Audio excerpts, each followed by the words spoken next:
Good morning in the city of Lagos, Southwest Nigeria. My name is Damlola Ogunshaki. All right, let's move straight to the front pages of the dailies this morning, and I'm starting with Vanguard. Vanguard is leading with 837 guber, 10,240 assembly candidates slug it out tomorrow. 28 governorship seats, 993 assembly slots are up for grabs. 24 women eye governors slot in 18 states. Police deploy personnel, promise violence-free polls. Why we awarded printing contract to Binani Publishing? That's coming from INEC.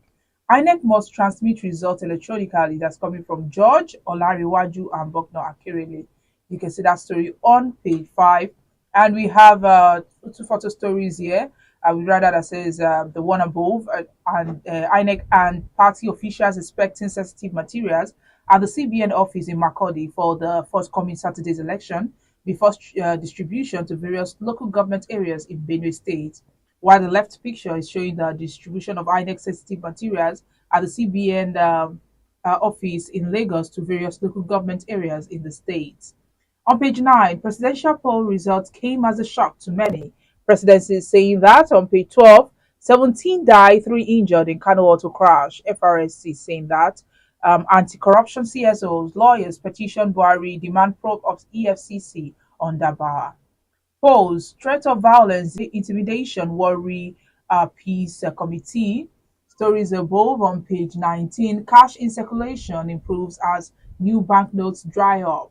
On page 9, alleged defamation. You deserve no apology. APC Vice Chair writes obituary. 4 soldiers, 6 others killed by bandits in Niger communities. I intend to form government of national competence. That's coming from Tinubu. And stories below on page 10. Vanguard investigator, please, gathering stuff, storm over election allowances. Now, lastly, let's look at sport on page 30. AFCON 2023 qualifier, Musa Osimen Lukman are top Peseiro's 20-man list for Guinea-Bissau. And that's all on Vanguard. Now let's move straight to the Punch newspaper. The Punch this morning is leading with Nigeria needs competence, not national unity government. That's coming from Tinubu. You can see that on page 2. Tinubu insists religion, ethnicity won't influence appointment.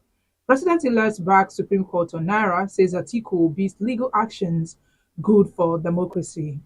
Not going back on legal action, presidential election created tension. Labour Party and NNPP are saying that. On page 20, IPOP reject 10th deadliest terror group ranking. Unions to protest airport concession, sue minister and fan. You can see that on page 17. Stories above. Threat ahead Saturday polls worrisome. That's coming from Abu Salami. Lastly, on the Punch newspaper, state insists on contempt charge against Malami and Emefiele. That can be seen on page 4. And the Nation this morning is also leading with expect a competent cabinet. Tinubu assures Nigerians, youth, women to get big roles. Economic revival tops priority. We are committed to an economy of double-digit GDP growth with a strengthened manufacturing base and an active digital economy where young people we have ample space to fulfill their dreams and aspirations. That's in quote, and you can see that on page 4. And the full statement can be seen at the back of the Nation newspaper.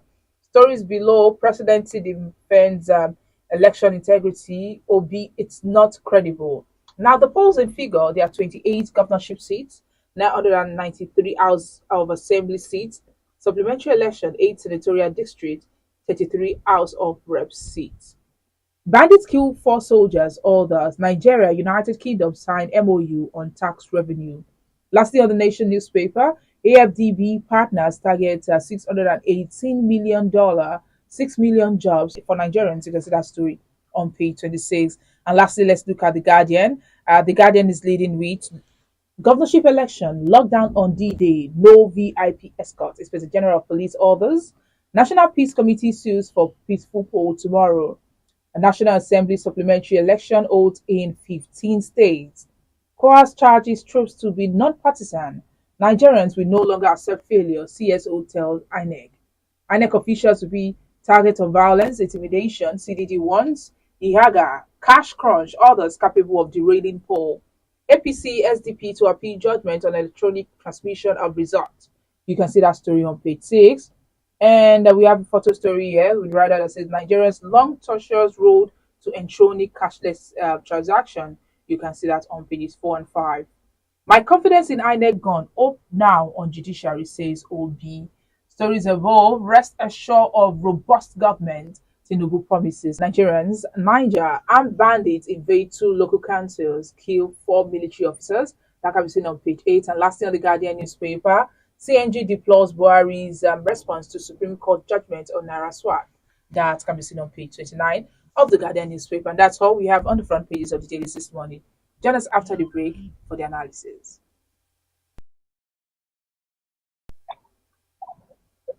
Welcome back. If you're just joining us, this is Today the News on Vanguard Live. My name is Damilola Ugoshaki.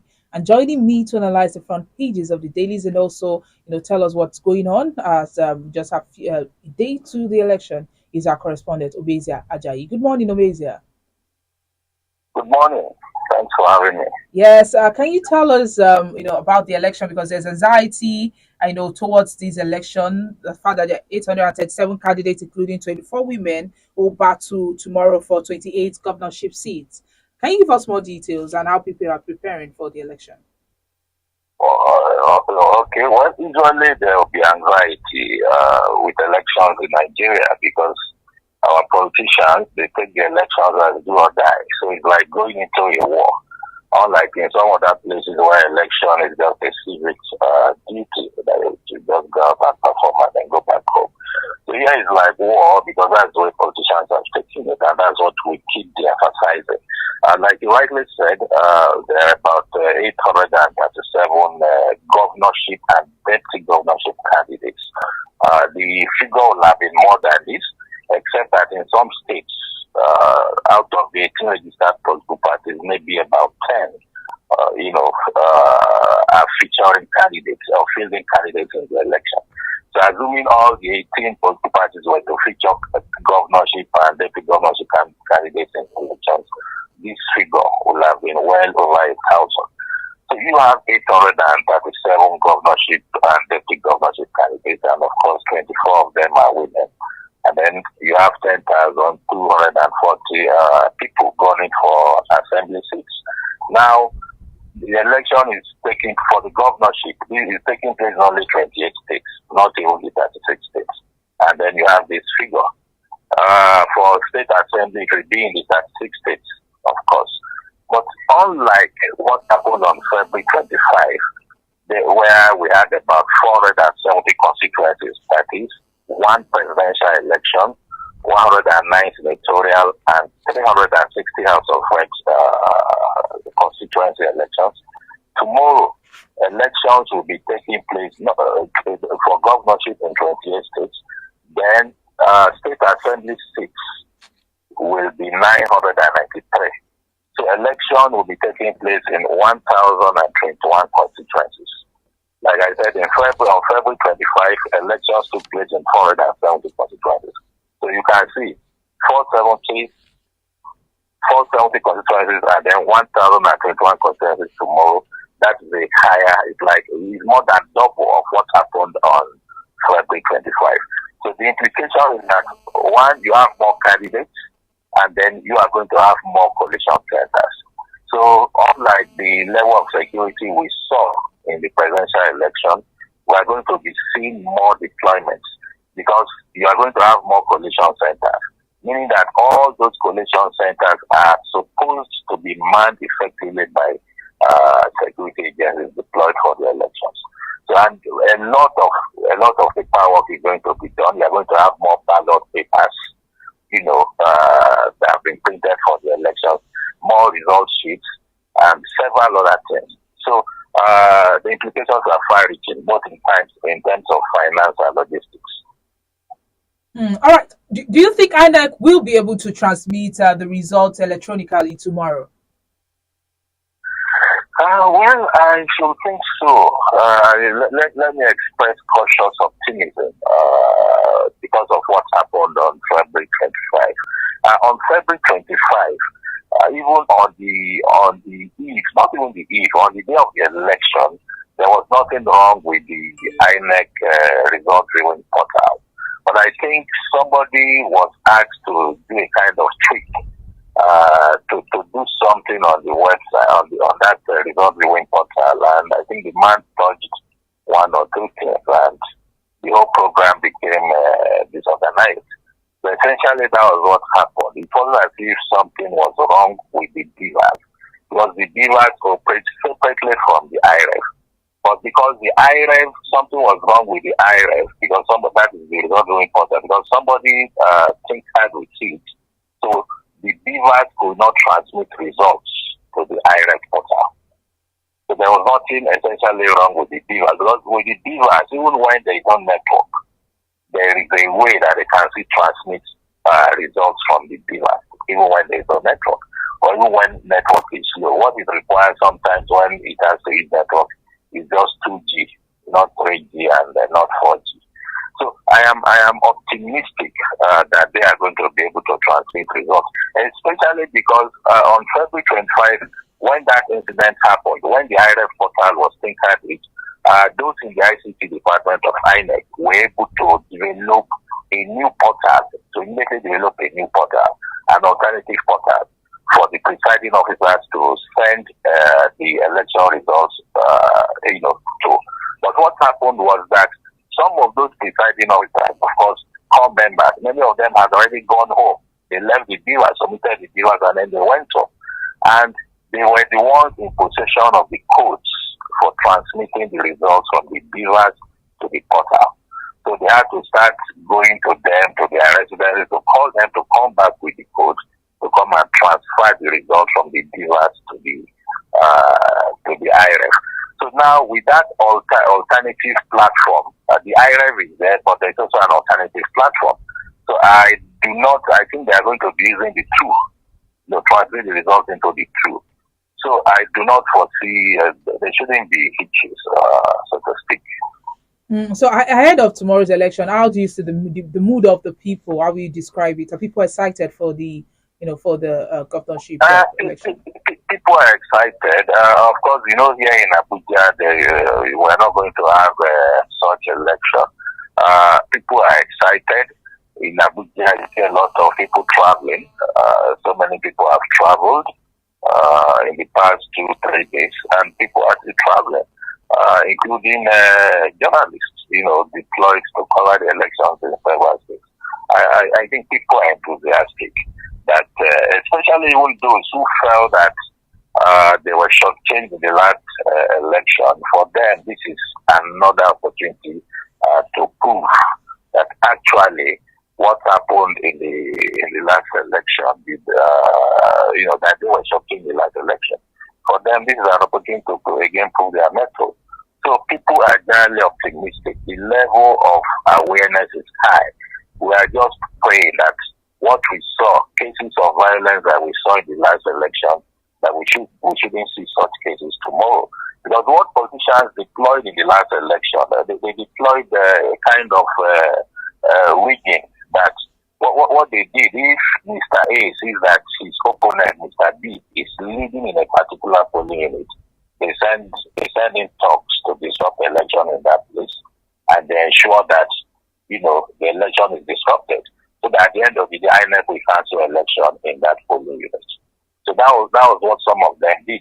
So we're hoping that security personnel will be able to do the needful this time around. All right, is there any other thing that you think we need to know? Well, some people will be going to the polling units tomorrow with their temporary voters card because of that Federal High Court judgment, which on the case filed by 2 voters that they should be allowed to use their temporary voters card. INEC has appealed that judgment, and my advice would be for people not to go to the polling units with their temporary voters card, because the device is not configured to recognize the temporary voters card. So those who will be going to the polling units with their temporary voters card will just wasting their time tomorrow. All right, thank you very much for that report. You're welcome. Yes, and that's our correspondent, Umizi Ajayi in Abuja. And of course, he just spoke to us about the election tomorrow, how people are excited for the election. and INEC's preparation. Now let's move away from that and talk about all the stories. And um, we're talking about the fact that just bearing urgent intervention by police authorities, the rank and file of the Nigerian police force, may take to the street. This time around, it's surely not to protect lives and properties, but to vent their frustration over unpaid election allowances and salary arrears. A good percentage of the cadre of the police force, known as a force dependable foot soldiers, are bitter that they are yet to receive the duty allowances for the just concluded presidential and national assembly elections. The implication of the planned protest, if it happens, is that the gubernatorial and state houses of assembly election on Saturday will be held without police protection. And the danger it portends is better imagined. Worse still, those in the senior inspector's rank are also miffed that they are yet to receive 6 month arrears of their salary increment. However, the police high command is putting a lie to the claim, saying it did offset the presidential and national assembly election allowances. But then the high command has remained silent on the reason for the delay in the payment of the 6 month arrears. Meanwhile, checks by the Vanguard investigator across the state of the Federation actually confirmed that some policemen were yet to receive their allowances for the first leg of the election. They are also not sure of receiving that of the gubernatorial and state House of Assembly election this Saturday. Yet, even those who have received the allowances are still crying that the amount was a far cry from what they were paid in previous elections. For instance, the investigator gathered that constables and corporals were paid 20,000 naira as against 40,000 naira received during the 2019 general elections. Inspectors received 35,000 naira as against the 85,000 naira received in 2019. While superintendents of police (SPOs) received 35 naira this year as against 86,000 naira and above received in general election. A deputy superintendent of police in the Edo State Police Command said he was paid 40,000 naira as against over 100,000 naira in 2019 election. Investigation also further revealed that the aggrieved policemen who are not permitted to embark on protests because of the regimented nature of the police force vented their anger at the system by reluctantly carrying on with their elections duties 2 weeks ago. Some of them who spoke on the condition of anonymity said that they deliberately refused to act in some areas where ballot boxes were snatched because of the stop to protest. Lamenting non-payment of the allowances, one of them, an inspector in Lagos, said that as he speaks with us today, that was March 7, 2023, said he's yet to receive his election allowances and is expected to go for another election duty this weekend. And of course, the Nigerians are lamenting. They are talking about the election, especially the police. And tomorrow is election, so we hope they'll be able to resolve this matter before the elections tomorrow. Now let's move away from that, and of course, talk about the presidential election results. And the presidency said yesterday that result of the February 25th presidential election came as a shock to many who had declared a winner before the Independent National Electoral Commission (INEC) did. It also urged security agencies to deal decisively with those out to perpetrate rigging in tomorrow's governorship and state assemblies election, cautioning governors not to play God in encouraging rigging out of desperation.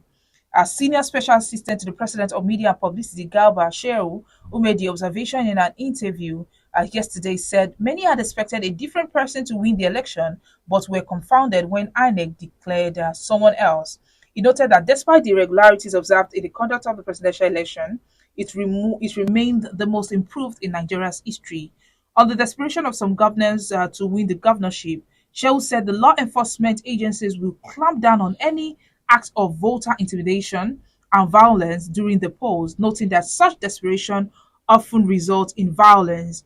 He said despite growing concerns over governors' reported plans to rig the elections in some states, that's Rivers, Edo, Enugu, Kano, and others, the will of Nigerians will prevail because law enforcement agencies will ensure that governors did not wield their godlike influence on the outcome of the election. And of course, that's ahead of the governorship election tomorrow. And of course, people are just bringing out, give their sense about what's going to happen tomorrow. But we still hope you dust your, PVC, go out there to vote and elect your own governor in. Now, let's move away from that and talk about, the circulation of Naira.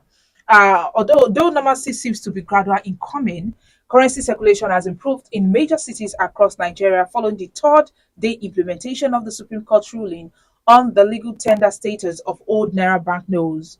Vanguard findings revealed that banks have started simultaneously dispensing of the old banknotes over counters and through the automated teller machines as ATMs.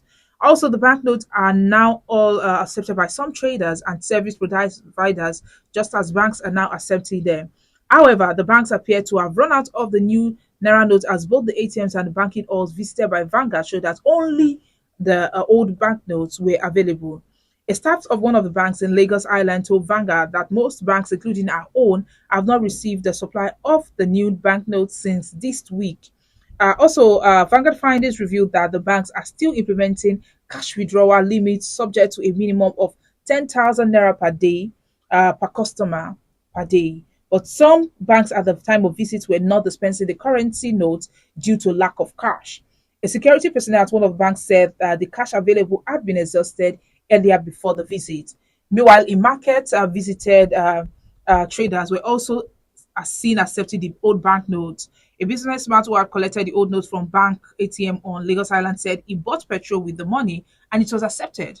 Motorists and traders in the vicinity also accepted the old currency notes. But of course, it seems that people are back to receiving the old Naira notes, not just here.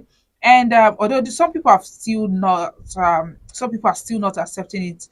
But of course, we just hope but after the election, we hope the information will go around so that people can get this money and the money will circulate. Now, let's end this on a lighter note this morning with Mr. and Mrs., our favorite couples. And the first person speaking is Mrs. Okay, apparently we have Mrs. and a friend. Mrs. says, I don't know why I don't discuss my matrimonial problems with friends. They may use it against you and snatch your man.